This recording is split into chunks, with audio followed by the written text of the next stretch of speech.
What's up, you guys? Welcome back. Today we are talking about relationship building when it comes to lead generation. So, this is where the rubber meets the road. We've talked about branding, we've talked about mindset, we've talked about how to get over imposter syndrome, all that kind of stuff. Now's your chance to really test yourself and see if you're willing to break through. Maybe you're a brand new photographer and you are just getting started in a brand new area. Let's say you don't know anyone. When I first moved to my area where I live, I didn't know a single person in the market, like in terms of competition or anyone who's another photographer, things like that. All I knew was what I saw on the internet and like people who were local and stuff like that in terms of Instagram and stuff. And I had to figure out a way to just do it on my own. And I did that through relationships. And so let me share with you guys how to start generating leads through relationships. And then we'll talk about other ways to do that as well. But I think relationships are the most important piece of developing sort of a lead generation sort of system here. It's always going to beat the algorithm. So if Instagram changes its algorithm, which it's done many times, you're going to see a drop in your engagement. You're going to see less inquiries coming through, maybe, etc. Right? You guys know how it goes. Relationships beat the algorithm. Relationships beat social media. I can't tell you how many times I've seen somebody who was blowing up on Instagram, hundreds of thousands of followers, and then their account gets hacked. Everything's gone, right? They have to start from scratch. So where do you go if your leads are based off of a third-party software like Instagram or TikTok or something like that? You need to spread it out, but relationships is the glue, okay? If your Instagram gets hacked, it disappears, it's your friends, it's your coworkers, it's the people around you who are going to lift you up and begin sharing you again to get you back to where you were, put you back on your feet. So how do you build relationships if you're a brand new photographer wanting to break in? Let's say you don't even have a portfolio or a website yet. You're in a perfect position to begin thinking about how to build these relationships with people. First is I would plan a style shoot. So if you're in an area where lots of people are just ghosting you or not interested in returning your calls or not interested in responding to your messages, because you know what, they're probably crazy busy, right? They're running businesses, they have families, they have very small amounts of time to give to others who are, let's face it, not in their circles, right? It's a very rare occasion where somebody who is already successful in the industry is willing to just throw a bone to somebody who's completely brand new. And it's not because of personality or anything like that. It's typically because they're just already busy and they have priorities, right? They have to take care of those things. So how do you break in?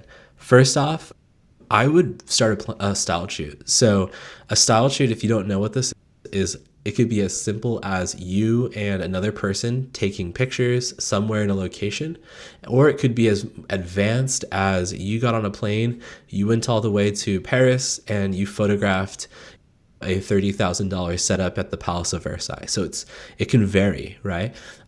I would do all of it if you can afford it, right? Think about it. I'm a bookkeeper. Just know that if you're pouring into your business and you're going to Europe, these are business expenses, right? You have to go to Europe and you have to take pictures of people. You have to pay the couples there. You have to pay for the food, etc. So all these things are business expenses and costs that are put into your business. And so you need to think about it outside the box. Now, I'm just going to start easy. Let's say you're a person who is brand new. You have very limited amounts of cash, but you need to get a portfolio ASAP and you need to build these relationships. First thing I would do, we already talked about mindset. We already talked about branding. So you already have a very clear vision in your mind of who you're serving. Who is your ideal client? Let's just choose somebody for the sake of the conversation here. And let's just say it's the person who wants to go to Europe and do travel photography. That seems to be, I've always been interested in that. Everybody has always wanted to be the travel photographer. Of course, I'm exaggerating, but it always has seemed to be the exciting thing. And it is exciting. It's super cool, right? And photography is 100% a way for you to make that happen for your life and to be able to experience that. And so what I would do if I were you is two things. I would plan 10 styled shoots for this year. Now it's July, but let's say it just goes through the next year. You're going to plan 10, and you're going to sit down and you're going to plan your first one, themes. So they're going to be thematic, and you're going to have, let's say, July is going to be whimsical luxury, right? Retreat or something like that. Then you're going to have like a more nature-y based one. And then you're going to have, it really just depends on who you're trying to serve and the particular interests of that audience. So if you're doing luxury, you're not doing barnyard style shoots unless you're going to drop a bunch of cash or get a really great group of people in there to put this together, right? But you're the one who's leading this. You as the photographer who needs these relationships, you're the one who's putting this all together, and you have to make the connections and bring everyone in and make it really simple for them. And so what you're going to be doing is coming up with a theme. And so if you're luxury, you need to find around you the most luxurious event space or a place where people in your market are going to have their weddings at. And you then need to figure out what you want this to look like. Maybe put a Pinterest board together, and you're going to say, okay, we're just going to have floral. For the first one, make it simple. We're going to have a floral arrangement and a bride. You don't even need a groom, right? Let's say we're just going to have a bride and some flowers. So all you need for that is the wedding space, the venue. You need a florist. You need the photographer, that's you. And then you need a bride and a gown. I literally, for mine, my first one, I literally jumped on Amazon and bought this gown. You could, if you're going big, rent a gown from a local gown or a bridal shop. A lot of times these people will take a fee to rent it because they'll have to clean it afterwards. Or I've had in the past where bridal shop owners will actually come to the styled shoot just to make sure that their dress is being cared for. And these are people who've owned shops in places like Carmel by the Sea and stuff. So they're not low end bridal shops, right? These are really nice. And so I'm telling you firsthand, sometimes people will just be willing to rent out a wedding dress for you for free. And so find the dress, find the bride, the person who fits in that dress, and take them with a florist to that place. Now, the florist is going to be one where it's going to cost some money. Typically, these are people who are spending money on flowers that are going to disappear and they're not going to be reusable.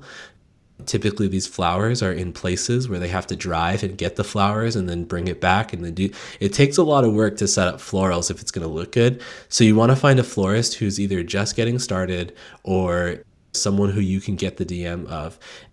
What I would do before you even contact this florist, because they're going to be the most important piece in terms of the actual setting here, is you want to contact the wedding venue. Send them a message, sure, but you need to drive over there on a Wednesday afternoon and you need to knock on the door and tell them what you're planning. 9 times out of 10, these places will be like, absolutely, go for it. As long as we don't have to do anything, you can use the space. And you can tell them, we're going to spend 2 hours. We're going to set up some flowers. I'm going to bring a bride. We're going to grab some shots. I'm going to share all of these photos with you. I'm going to post them on Instagram. I'm going to blog about it. And I'm going to make sure that you're tagged and linked in everything. So you as the wedding venue are going to get backlinks. You know what? I'm going to even write you a review for being such cool people. And you guys are so nice and so awesome. I'm just going to leave that for you guys because I want to build up your business and I want to support you guys. And I want to thank you for giving us this space to do that. Now you might be thinking, luxury wedding venues, they're not going to let me come in here. Yeah, they will. There's some amazing venues in my area. I live in the Carmel Big Sur area that would totally let me do this. I know this because I've done this before in the past. And so don't start doubting yourself. Jump in. And you know what? You're going to get no's sometimes, especially when you're planning a style shoot. You're going to get some no's, but this is how you build the relationships, is you're going to be connecting with the people who eventually are going to work with you. And you're going to produce something amazing. And then bam, right off the bat, you have a beautiful relationship, right? So that's just one way to just get started. Styled shoots are a way to provide value to your wedding vendors and your team, who these are the people that you're building relationships right with. Your next month, you're already planning your next styled shoot. Maybe it's the same florist, maybe it's a different one, but I would definitely have the first florist come in and begin thinking about it with you, because if they had an enjoyable experience with you, then they're going to want to do this again, right? Especially if they're building up their business. Now you're going to have essentially all the vendors who are involved sharing these images, tagging you. You're building a portfolio, but you're also building relationships, and that's the most important key. Now, I want to leave you with this too as well. When we're talking about relationships, making people feel a certain way is the key to building cold relationships. Like right off the bat, you never met these people, but you want to start a relationship to eventually generate leads from these people. You need to leave these people feeling cared for, loved, and have an enjoyable experience. How do you do that? You do that through caring for these people. So they are here and they are serving the vision of producing imagery for their website, for you, for etc. And they need to leave feeling like they got way more out of it than you did. And the way that you can do this is by making sure that they're cared for. Pay them if you can afford it. Ask the florist, how much money can I pay you to do this setup? And hopefully these are people who recognize already off the bat, this is just a styled shoot and they get to be creative, right? But still, maybe you can pitch in, right? Bring snacks, bring waters, bring drinks, bring fun drinks, bring candy, bring everything that just shows that you care and that you're looking out for these people. Maybe even bring lunch, bring, you know what I mean? Just care for picture everything that you can do to care for these people and make them feel like their time is not wasted. So when they show up to serve this, they're not going to feel like they have to now ride over to McDonald's and get food afterwards because they spent all their time. You want them to come back and keep doing more style shoots with you. So hopefully it's a great way to build relationships. Moving forward then, building on that, expanding. You did your first one, awesome. Save that in a Pinterest drive, share it with people in the next one. Say, look, hey, my name is blank. I'm desperate to work with you. You are so talented and so amazing. I want to do a style shoot on Wednesday, February 5th at 7 a.m. or 8 a.m. or whatever, 10 a.m. It doesn't matter. I want to do a style shoot at this location. And hey, guess what? I already got a venue. I have a bride. I have a gown. I have this. I just want to work with you and I want you to be a part of this. Reach out to people, photo booths, don't reach out to event planners just yet. I'll tell you that in a second. You're going to reach out to other videographers. You're going to reach out to maybe other photographers, and we can talk about that too as well. Content creators, like everyone, expand it. So instead of just florists, now you're going to expand this to another whole group of people.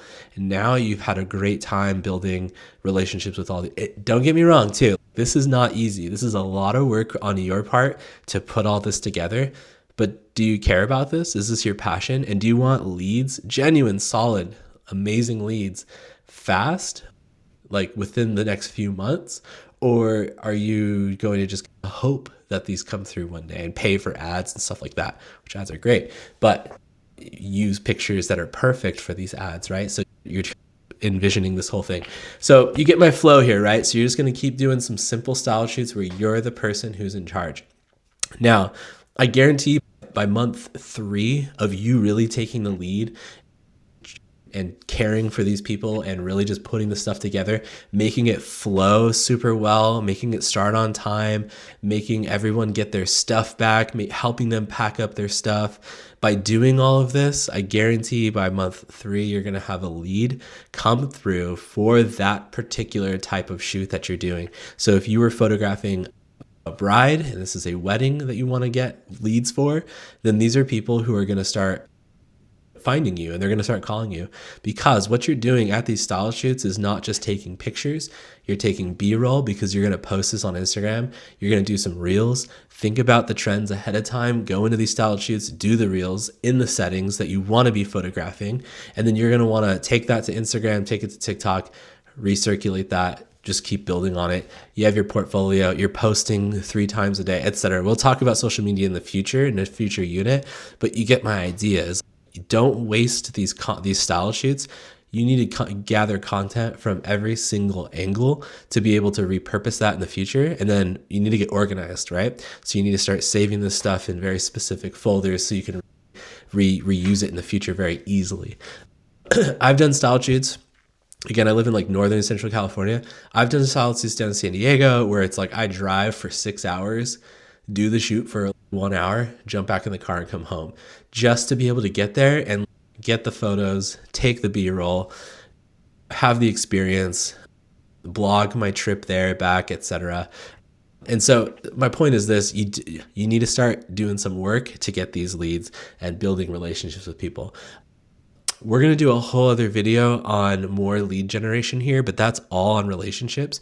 And again, we could talk more about relationships, but I personally think giving people value is the best way to start building relationships quickly in an area where maybe you don't know anyone. If you know a bunch of people in your area who want to work with you, awesome, sweet, you're already set. Get to work, right? But if you don't know anyone, start bringing some serious value to people and doing work for them by giving them value through things like styled shoots and stuff like that. Taking the people to coffee is a totally valid way to build relationships. It's never worked for me. I've tried in the past to say, hey, let's go grab some coffee. I want to just talk with you. What people who are in areas that are typically like colder to sharing information or talking with people or just building a network and stuff locally, these are people who are thinking, A, I don't know you, and then B, are you just going to waste my time? And then C, it's like, are you just going to pick my brain and is this just a free mentor session, right? So you want to bring value to people and you don't want to just like immediately jump in and start asking for stuff depending on your market. So anyways, hopefully that's helpful. My name is Daniel. I'm a bookkeeper for photographers, and join along, subscribe, click the notify button or whatever. This is all free. This is just my thoughts. And so if you have any questions, head over to my TikTok, drop a comment or a message, and I'd love to help you out get started building an amazing photography business in 2026.